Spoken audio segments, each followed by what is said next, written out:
सभी को जेएमसी की आत्मिक बुद्धि यूट्यूब चैनल पे आप सभी का स्वागत है। सो प्रेमियों, जैसा कि हमने पिछली वीडियो में बात की थी कि जो भाई बहन सारी रात जो है सोते नहीं है और चिंता में पड़े रहते हैं, उनके विषय में हमने पिछले पार्ट में बात की थी।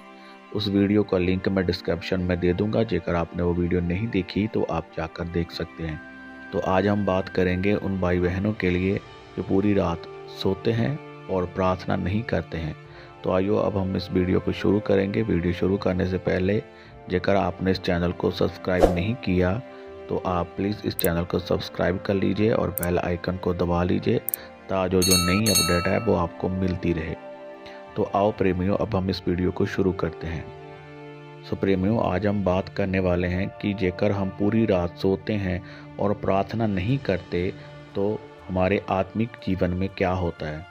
सो प्रेमियों, आपने देखा होगा कई भाई बहन जब प्रार्थना करते हैं तो उनको नींद आनी शुरू हो जाती है, लेकिन जेकर वह रात भर टीवी या मोबाइल देखते हैं तो उनको नींद नहीं आती। जेकर वह 2 बजे तक या 3 बजे तक जेकर वो मोबाइल यूज़ करते हैं या टीवी देखते हैं तो उनको नींद नहीं आती, लेकिन जब वो प्रार्थना करने के लिए बैठते हैं तो उन्हें नींद आना शुरू होता है।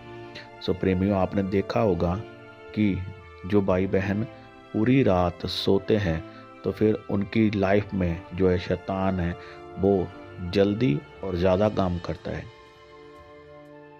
क्योंकि जेकर हम आत्मा में फाइट करना छोड़ देते हैं, जेकर हम आत्मा में लड़ना छोड़ देते हैं और हम ये सोचते हैं कि शैतान भी शायद नहीं लड़ रहा, तो ये हमारे लिए बहुत बड़ी भूल है।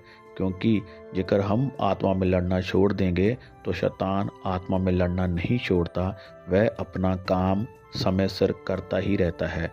सो उससे क्या होता है, फिर हमारे जीवन में निराशा, फेलियर और दुख परेशानियां जो है वो एंटर होती है।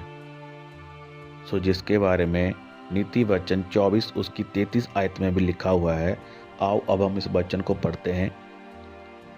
तो वहाँ पर लिखा है कि छोटी सी नींद, एक और जप्पी, थोड़ी देर हाथ पर हाथ रख के और लेटे रहना, तब तेरा कंगालपन डाकू के समान और तेरी गति हथियारबंद मनुष्य के समान आ पड़ेगी।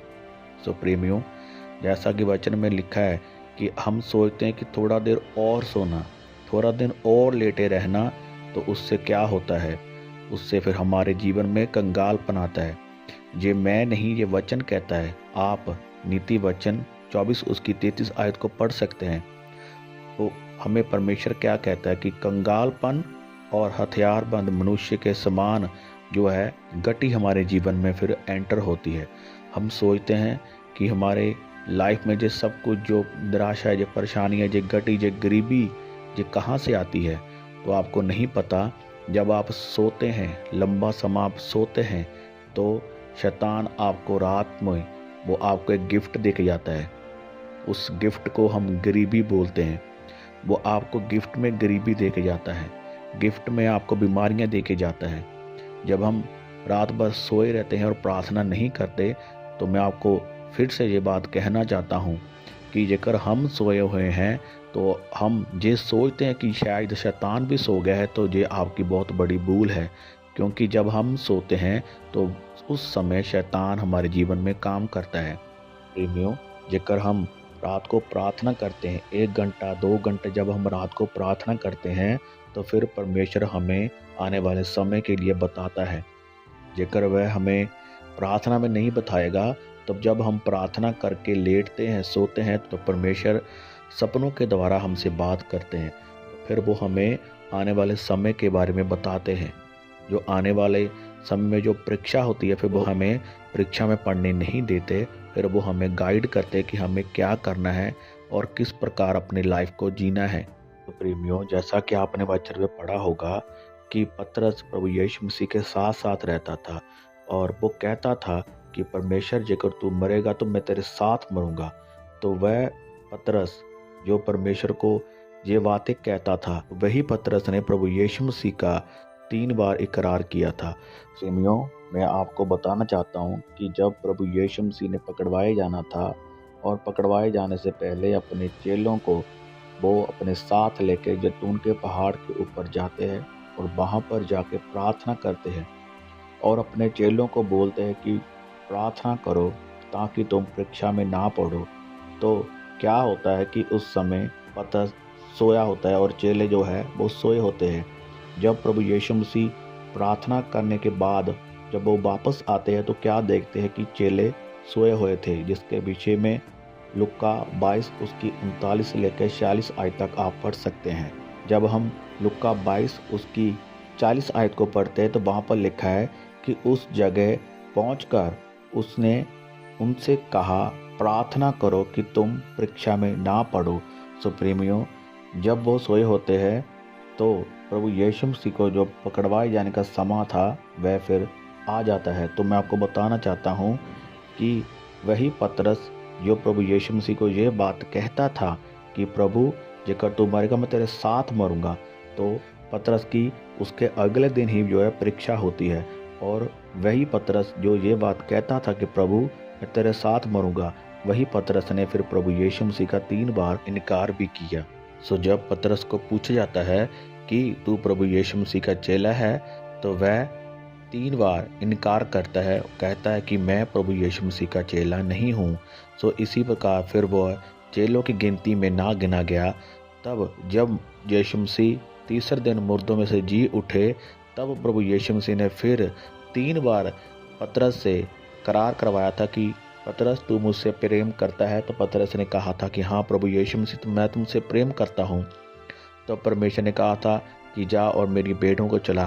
तो मैं आपको बताना चाहता हूँ कि वह उस समय जब प्रभु यीशु मसीह तीसरे दिन मुर्दों में से जी उठे थे तब दूत ने मरियम को कहा था उसके चेलों और पतरस से कहो कि वह तुमसे पहले गलील को जाएं। सुप्रीमियम मैं आपको बताना चाहता हूँ कि उस समय तक पतरस चेलों में गिना नहीं गया था, क्योंकि स्वर्गदूत ने कहा था कि उसके चेलों और पतरस को कहो।